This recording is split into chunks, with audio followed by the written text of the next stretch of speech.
તો કેમ છો બધાય?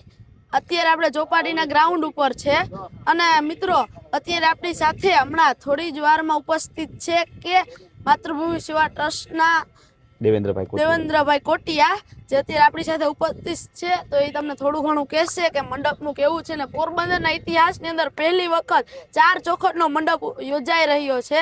તો તમને આપણી સાથે દેવેન્દ્રભાઈ છે તો એ તમને થોડું ઘણું કહેશે. ચાલો. જય રામદેવજી બધા મિત્રોને શ્રી માતૃભૂમિ સેવા ટ્રસ્ટ દ્વારા આયોજિત સૌડા મંડપનું આયોજન કરવામાં આવેલ છે. તો આપ સર્વે ભક્તોને આવા જાહેર આમંત્રણ. તારીખ 27/5/24 સવારે 7 કલાકે ભૂમિપૂજનનું આયોજન કરેલ છે.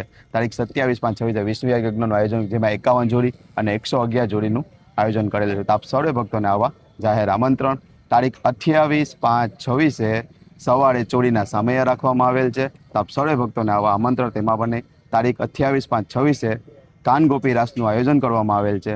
તો આપ સૌ ભક્તોને એમાં પણ આવા આયોજન. તારીખ 29/5/26 ભવ્ય લોક ડાયરોનું આયોજન કરેલ છે.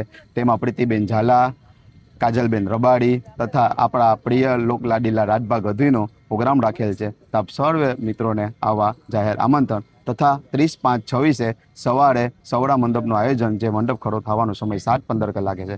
તો આપ સૌ ભક્તોને બહોળી સંખ્યામાં આવા માતૃભૂમિ સેવા ટ્રસ્ટ દ્વારા તમને બધાને આમંત્રણ આપે છે. જય રામદેવજી. તો જેમ તમને માતૃભૂમિ સેવા ટ્રસ્ટના અધ્યક્ષ ભાઈએ જણાવ્યું એ રીતનું છે. તો અને હા મિત્રો, અહીંયા આપણા પોરબંદરના ઇતિહાસની અંદર 4 ચોખટનો મંડપ થવા જઈ રહ્યો છે. તો બધા ભક્તોને બધાને આવવાનું આખા પોરબંદરને આમંત્રણ છે. તો બધા વહેલેસર પધારજો.